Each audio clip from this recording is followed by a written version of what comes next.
What's up, dude? Huh? Huh? Way to start. For those who want to know, our guest Dave Cava will be coming up soon. But I do want to talk to you. I just took a Jam 300 class this week. Oh my god, dude, what a week! Forget the fact that I was also solo parenting because Michelle had to go to California for something, which made it worse. But this class was so intense, and it was like scripting and understanding like how you do launch agents and launch demons written by hand and if and when loops. And then I'm literally sick over this test. I've never been this nervous for an IT test. Even like in high school, I was like, test, no problem, I got this, and then I would fail. But like I've never been nervous about a test. I was so nervous for this test. And then the test came, and like of the 100 points, 5 points were dedicated towards scripting. Even though that was 2 of the 4 days of training, 5 points were towards scripting. So I passed with a 93. So I was like, I made myself sick over literally nothing. Shout out to my friend Chris Holmes for teaching me and putting up with my bullshit per week.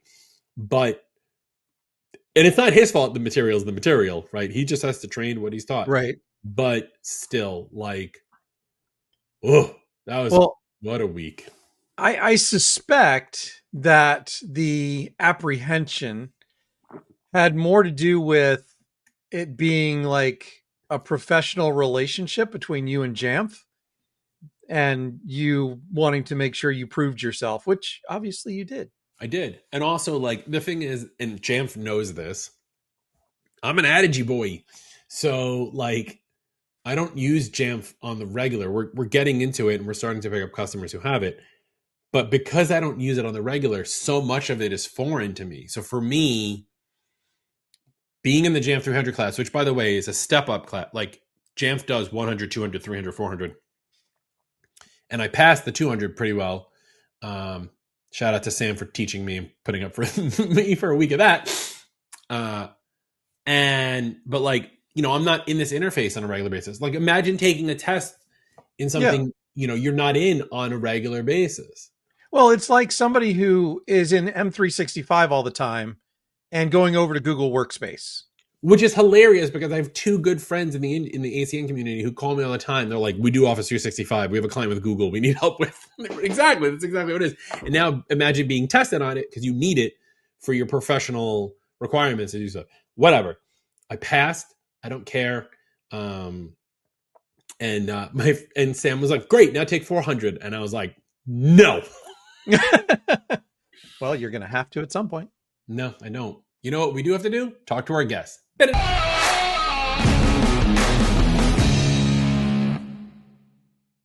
Level up your email domain security and deliverability.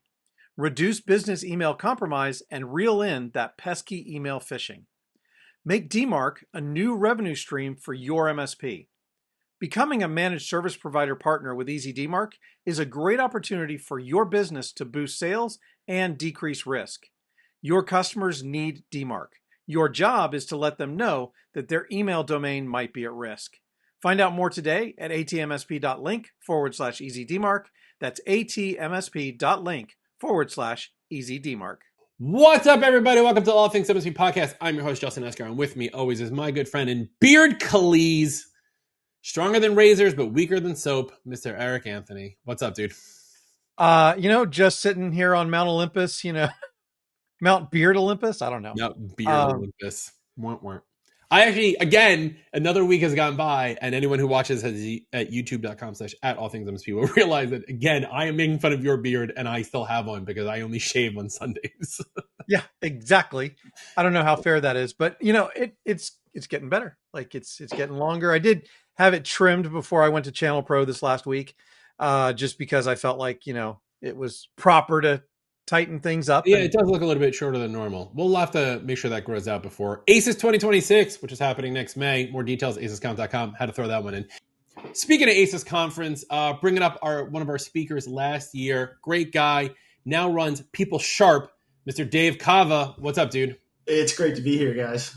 I love doing it because it's so much freaking fun. Like you could just shut the recording off and I'd be into it. The amount of times we've tried to stop this recording to save everybody's ears. Also, if you're watching or listening and you hear a weird gap in the audio. Yeah, I screwed up. It happens. We don't edit, but we sometimes edit. I Dave, always edit. You just don't know it. Oh, that's true. Dave, welcome back, man. One, it's good to see you. How are you? I'm doing well. Two, that's a lovely smeg you have in the background. It's a fake smeg. It's a wannabe smeg, but I got the idea from the ACES conference this past year. I got in there. I was like, they have concrete floors and these awesome refrigerators. This is the coolest hotel ever. I got to get one of those fridges, and then I found out how much the way cost. you made it sound makes it sound like we gave away smeg refrigerators. I got the cheap smeg knockoff that I'm perfectly happy with. I love those things, but we're not here to talk about refrigerators. That's the All Things Refrigeration podcast. It's our new sister show. It's very pretty. Yeah. What is that? Teal? Yeah. What are we, home decorators? Is it All Things decorating now? I wanted the red one. I'm whipped. My wife said it's got to match the ceiling. She wouldn't. If you want to find out more about All Things anything, there's a new link. All Things All Podcast subscription link. All right, we're moving on. Dave, welcome back. It's been a while since we've seen you here on this show, and now you are running PeopleSharp. What's PeopleSharp? What's up there, man? Well, I sold my MSP in 2019 and was out of the industry for a year or two. When I decided what I wanted to do with the rest of my life, I thought I wanted to do something back in the MSP industry because I really love it. Love the people, love the idea of ordinary people being extremely successful, building first generation wealth. I just love the whole thing. So I thought, what were we particularly good at in our MSP? And one thing was really around hiring and recruiting, scaling teams. And I thought we really had something to give back there. I feel like it's definitely an industry that's kind of ripe for disruption because most people hate recruiters with very good reason. You know, one of our informal mottos is hate recruiters. We do too, they have a reputation for really being mercenary in their approach. And people hold their noses when they work with them. The fees are very high. No one is real excited to go work with recruiters. And we thought we could just, say, what does everyone really hate about this? And how can we not do those things? So when we talk about disruption, it's not particularly complicated. It's like going in and saying, what do you really hate about your current IT vendor? Well, we don't do those things, It's that simple. That's awesome. Yeah, I mean, recruiters, just typically speaking, not you, and we're going to broad stroke this one, like the fees, the way they've done their work. I mean, the amount of times people, like, I get so many LinkedIn messages from people like that are recruiters that are either trying to recruit me or trying to get me to hire people when my LinkedIn keeps going, are you hiring? And I always go, not now. And yet I still get 45 recruiting messages. Yeah. They're just like sneaky. Also, your, we hate recruiters, like you hate recruiters, we do too, is very similar to our motto of you hate computers, we do also.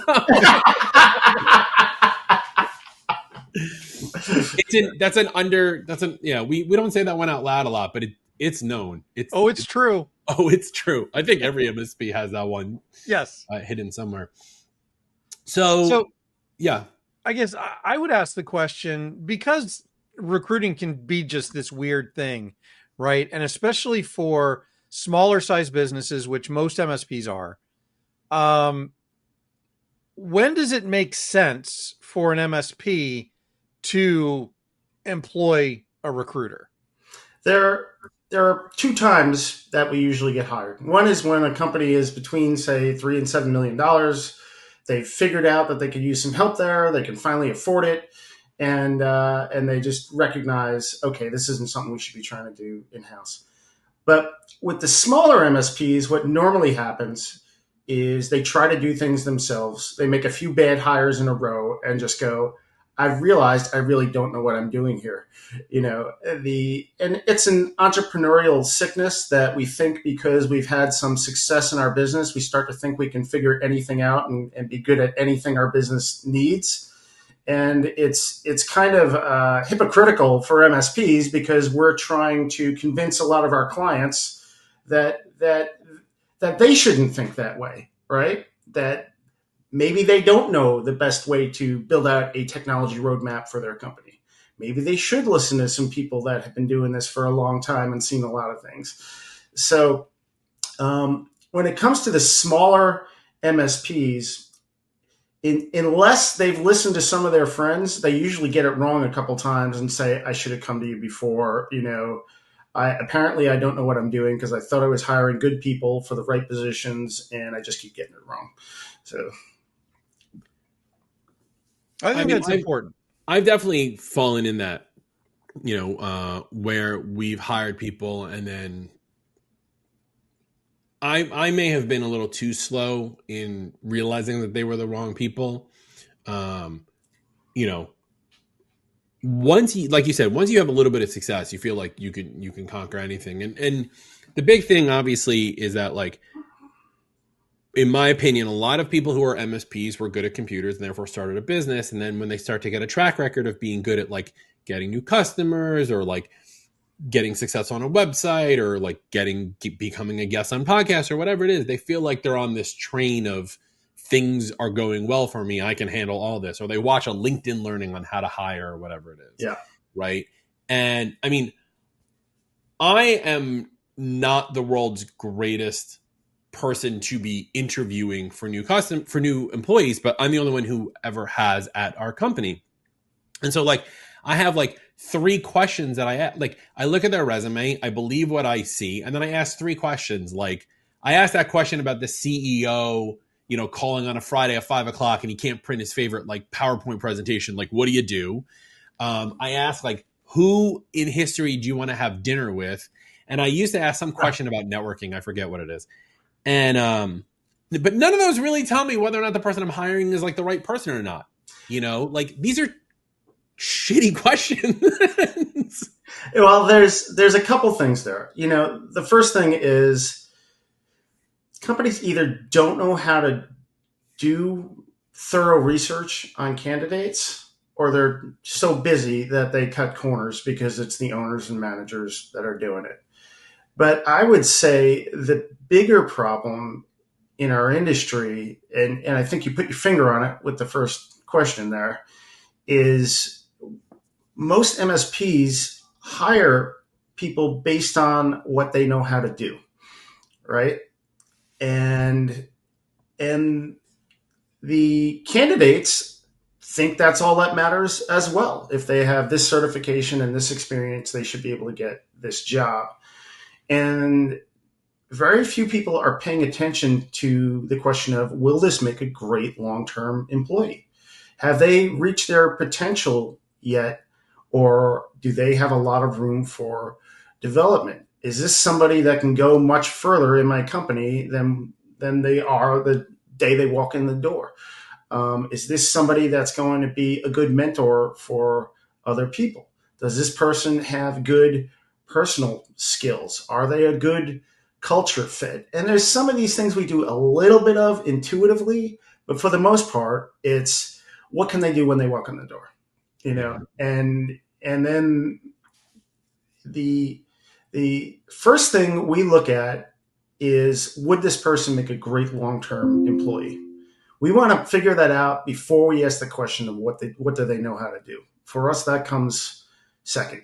It's not obviously not irrelevant. We can't hire a UPS driver to, build VMware farms or whatever, but the question of you're hiring a person, not a skill set. And I think one of the things that is under-recognized in the industry is that it is such a people-intensive industry. It's basically people servicing people, and all the tools and automation in the world isn't going to do away with that. You have to get the right people in your company to be effective, and it's not just about what can they do. You can teach people to do things. You can't teach people not to be jerks. I'll use a PG word. Wait, no, you're allowed to curse on this show. It's fine. Buttholes. Perfect. Beautiful. 10 out of 10. No, but you're exactly right. Cause, like, I keep coming, like, in my head when we started talking a little pre-show, and I've known you for a while now, like, we hired somebody a couple of years ago. Number one, I want to say, like, I think COVID changed the game, especially when it comes to hiring, because we want people, when we hire someone, to be able to come in and hit the ground running. Pre-COVID, we hired somebody, and it was a kid out of college. He worked at my local bagel store. And he actually became one of the greatest employees we ever had, because he was able to follow me and apprentice under me and come with me into Manhattan and see how clients worked and did all these things. And finally, we grew his career up to where he could do things on his own. And now he's doing like cybersecurity for a major automobile company, right? Like, he has progressed in a wonderful path. Once COVID hit and we had to hire people remotely, and we couldn't go on site to like train them, I felt like a lot of things changed. So we ended up hiring somebody who was in another state. They applied for a junior position, but according to the way their resume read, I was like, no, you're a senior already in our company, which was already my mistake. Because they had, let's give you more money. No, but the thing was like, I looked at their resume and I saw the tool set that they came in with. Yeah. And I was like, you're hitting all the notes and have the certifications that we culturally say make a tier 2 person. And that was a massive, massive mistake on my part, because I didn't test the skills. I believed the piece of paper I got that said they were good at X, Y, and Z, or they knew how to use X, Y, and Z, or whatever. And also because they were remote and I couldn't really like apprentice them or have them shadow me or whatever you want to say. Mm-hmm. Day one, when I was like, okay, if you're coming in with all these skills, and this should have been an indicator, hit the ground running, and they couldn't, not because they didn't, some of it was like, you got to learn the customers, and I understood that. So I think that was where I was giving too much leeway, but like, they couldn't do it. I should have at that point been like, oh, I made a mistake, but I stuck it out for like a year and a half with this person. And it wasn't until we forced certifications on people and this person couldn't pass these certifications like 3 times. And I was like, look, you're not getting this. We're done here. But like, it was just because like on paper you saw, and I was like, I'm hiring the skill set, which is not what I needed, which, you said this earlier, right? Like it's culture, it's people, it's all these things. Like, you can teach skills. You can teach someone to fish. You can't teach them how to understand the concept of what a fish is. Yeah. No, you can't teach aptitude, and you can't teach culture fit. And that's why we spend a lot of time trying to determine those things. And there's a tremendous cost to doing what you did. I mean, we call it an opportunity cost, because if you had somebody who worked out tremendous in that slot and was just kept on going in your company, in a sense, every position you have is an opportunity for investment, and you had an investment go bust, Right. Whereas if you'd made a good investment, you might be in a very different place. I put it this way: the best MSPs are building armies while everyone else is plugging dams. They hire when they're have more work than they can get to. Yeah. And they're just trying to plug a hole versus saying, I know what I want my company to look like in 3 years, and this hire is going to be the next step in getting to the team that I want. Well, can I jump in on that one for a second? Like, because as a small MSP, right, if I'm hearing you right, you're like, hire people to help move the company forward. But if I don't have the work for that person per se, I don't have the money for that person. So how does a smaller MSP be able to hire that person to help move them forward if you don't actually have the whole needed? Yeah, no, and it's not about size, but it is about trajectory and growth. You're not in trouble if you're small. You're in Right. trouble if you're stagnant. Because not only will you not be able to attract good people, you won't be able to retain good people. Companies have to be experiencing healthy growth to have a healthy staff. If the company is stuck and stagnant, the staff will become stagnant too. The best people want to be part of something successful, and they want opportunity. They did a study during during COVID, when everybody left their jobs and there was massive turnover, the Great Resignation, they called it. I'm trying to remember what it was called. And they interviewed people and said, "Why'd you leave?" And the number one reason was money. No surprise there. But 2 and 3 were I don't know what my future is in this company. I don't see a path forward. And 3 was, I don't get any feedback. And so you can always bribe people with more money, but someone else will just bribe them with even more money sooner or later. The idea of having roadmaps for people and showing them how they can advance in your company, and then meeting them with them regularly, letting them know how they're doing and some ways to improve and some compliments when they're doing well, especially with the younger generation, is just huge. It's huge. They want to know where they stand and that there's a way for them to get to where they want to go. Yeah. I try to, especially now, having gone through a couple of bad hires. One, we do on our weekly, we have a once a week all hand meeting, and the first thing we do after like coffee and banter is we give out blueberries. I'm putting this in quotes, and our blueberries are like our way of appreciating people for things that they've done well that week. And I try to make sure that like everybody gets hit up some way, shape, or form. So like to your point of like giving the younger generation like appreciation to let them know they're doing a good job.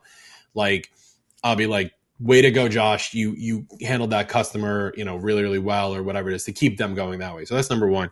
The other thing is like, I do really try to build, or at least I believe that I'm doing this. I'm trying to build our staff to grow, to be bigger than I am, or bigger even than our company, by giving them opportunities. Forget just like certification training. That's tip of the iceberg stuff. But like having a professional development coach that they can access that we pay for, Yep. who's like, I don't know anything that goes on in that conversation. Right. I just know you guys met because I get the bill, but that's something that I know a lot of my other MSP friends are not doing. Right. We also offer, I don't remember how much we offer. I don't remember. It's 1,500 or 3,000 or something like that, for you to like take a class in whatever you want to take a class in. That doesn't have to be technical. Like I try to offer benefits to my team, because truthfully, we can't just throw money at situations at the scale you're talking about. So I want to say, I think I'm doing the right thing, but you're the professional. You tell me. Like, it's funny because the numbers show that small struggling MSPs throw money at things, and that's part of the reasons why they stay small and struggling. Right.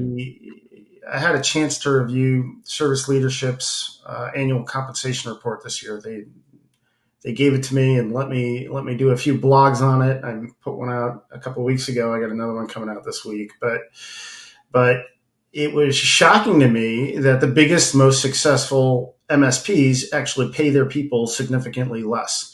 I would have thought, that naturally, a big successful MSP probably gets the best people and pays more per position, and they don't, because they're doing more internal promotion, and they have more structure to their businesses. They have more opportunity for advancement in their businesses. They have more mentoring situations. They're just, people go, "Okay, I want to stay here. I want to work here. I'll take so this is a good thing. I thought you were going to tell me that this is all about. I'll take a little less money to be in a company that really seems to be on top of their game, versus I hear it all the time where the 8-person MSP says, I just really need that L3 technical stud who's going to come in and mentor everyone else and make it so that I don't have to keep doing all the project work. And And the question is, why would that person want to come work at your company? And the answer is, most of the time they won't, unless you give them 20% more than they can get somewhere else. And that's the reality of what the data says. So you're telling me I'm doing the right stuff? Well, you are doing the right stuff, and there's a principle that just says hire people that you can build into something greater than what they are that when you walk in the door, and then do it. The best teams are built, not bought, and the best employees are built, not bought. You go out to the open market and you're going to pay top dollar for somebody who was trained somewhere else who has no loyalty to you. Can we touch on that for a sec? So I understand what you're saying, right? Built, not bought, because the concept there is instead of hiring somebody. But what about in a case where, and again, everybody who listens to the show knows that I only use this for my own company therapy. What about? I've done the show before. I recognize that. We're a long time. It's easy to talk about stuff than do it. Why do you think I'm not doing it anymore? What about in an acquisition situation, right? Let's say an MSP acquires another MSP. Those employees are technically bought, and I'm putting this in quotes for anyone who's not watching on YouTube.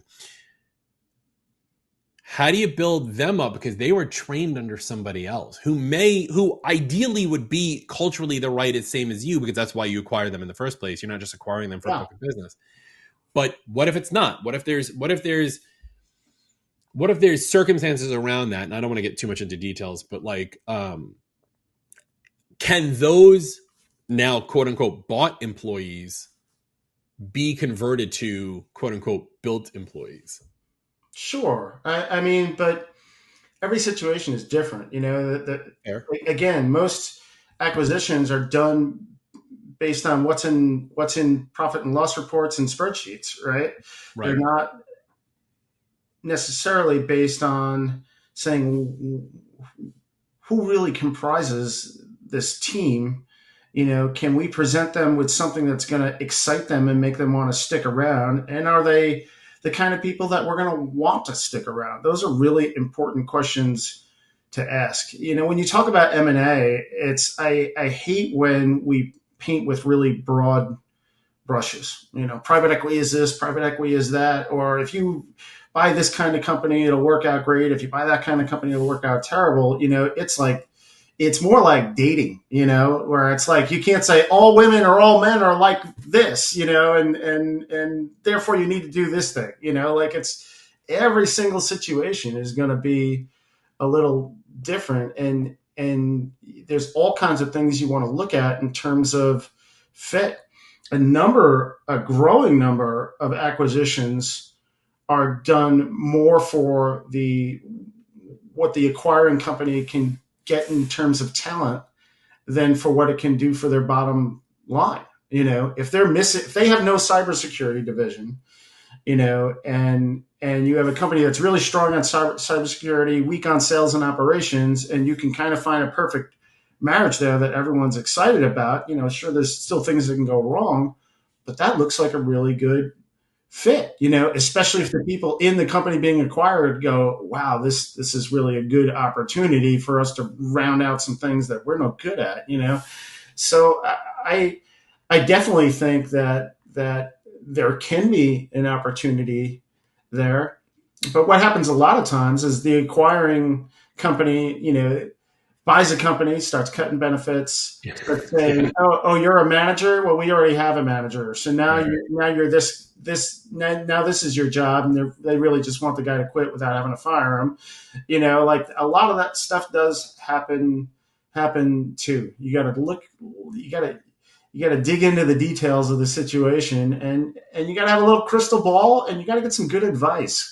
The first time you go through one of those things, there's going to be all kinds of stuff you don't see that the people who have been in the trenches for a long time know to watch out for. Yeah. So let's bring it back to PeopleSharp for a second. So as a recruiter, you will work with a company, learn about their culture, learn about the kind of people that they're looking for, and straight up go find the right people for them. Yes?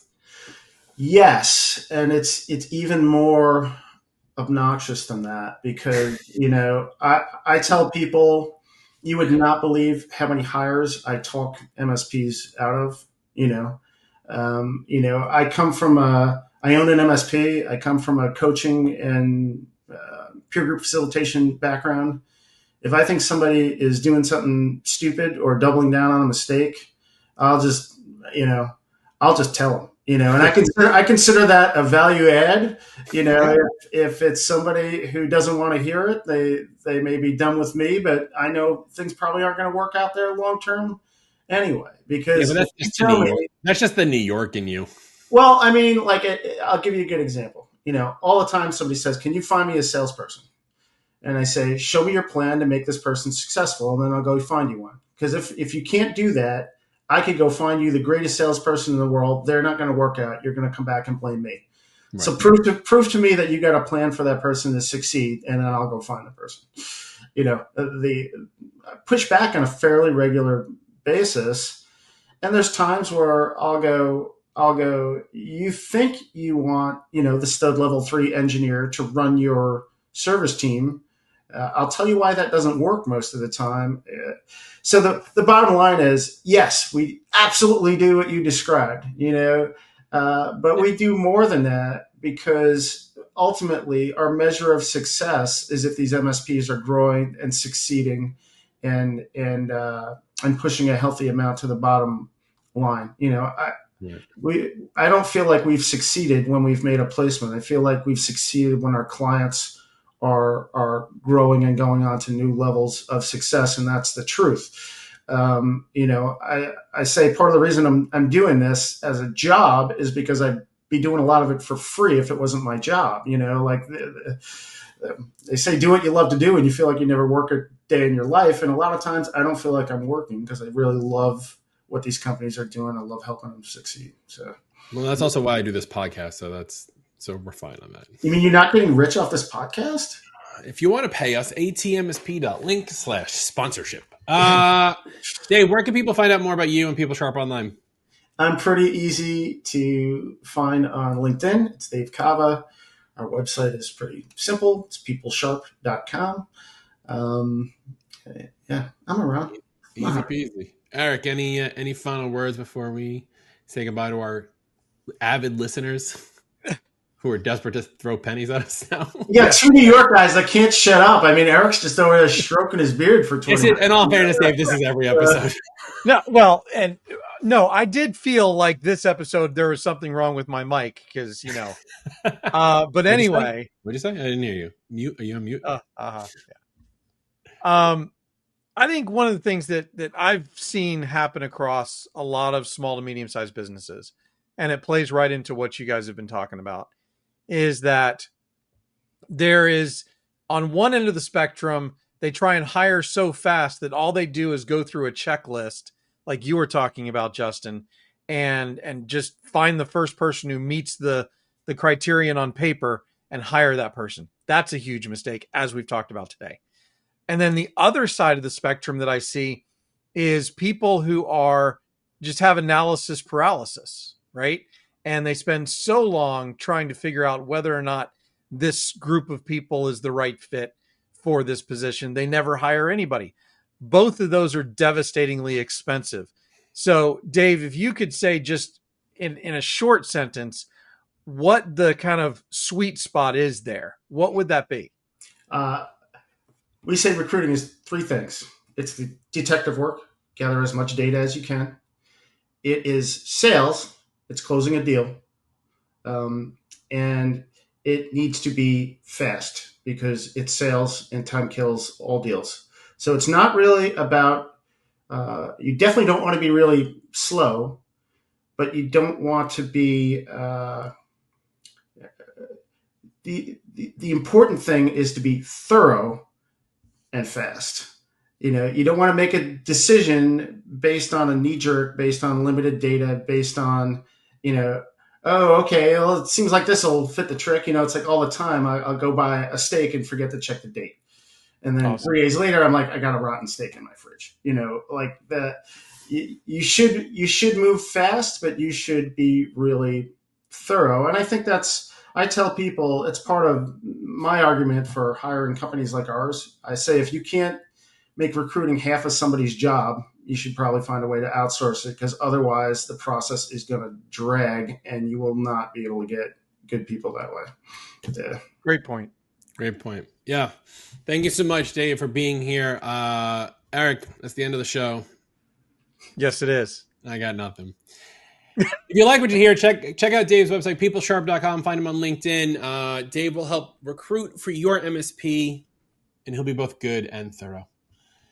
If you want more about this, check us out at facebook.com/group/allthingsmsp, youtube.com/@allthingsmsp. Follow us on all of your favorite podcasting tools. Like, subscribe, ring the bell. You know what to do. I don't know. Why do I keep telling you every week? Because you should. I don't know, but it sounds like I need to take over the outro from now on. I got this. It's fine. Watch this. We're outroed. Bye.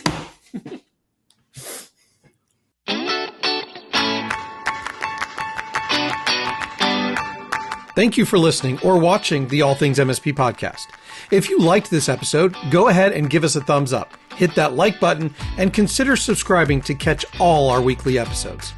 And from your host extraordinaire, Justin Escar, and myself, Eric Anthony, your humble producer and All Things MSP founder, thank you very much for spending your time with us. If you are not aware, All Things MSP started as a Facebook group and now supports over 6,000 members. We also have a LinkedIn page for those of you who don't do Facebook, and make sure to check out our YouTube channel for even more content. And a big thank you to our premier sponsors, EasyDmark, Helped, GoZinta, MoveBot, and Nodeware. And thank you to the rest of our sponsors. Without sponsors, we could not do what we do for the MSP community. Please consider checking them out. The All Things MSP podcast is a BizPow LLC production. The views and opinions of the hosts and guests are their own and do not reflect the thoughts and opinions of any employer, vendor, sponsor, or random taxi driver in the Metro DC area. Be sure to join us next week for another exciting episode.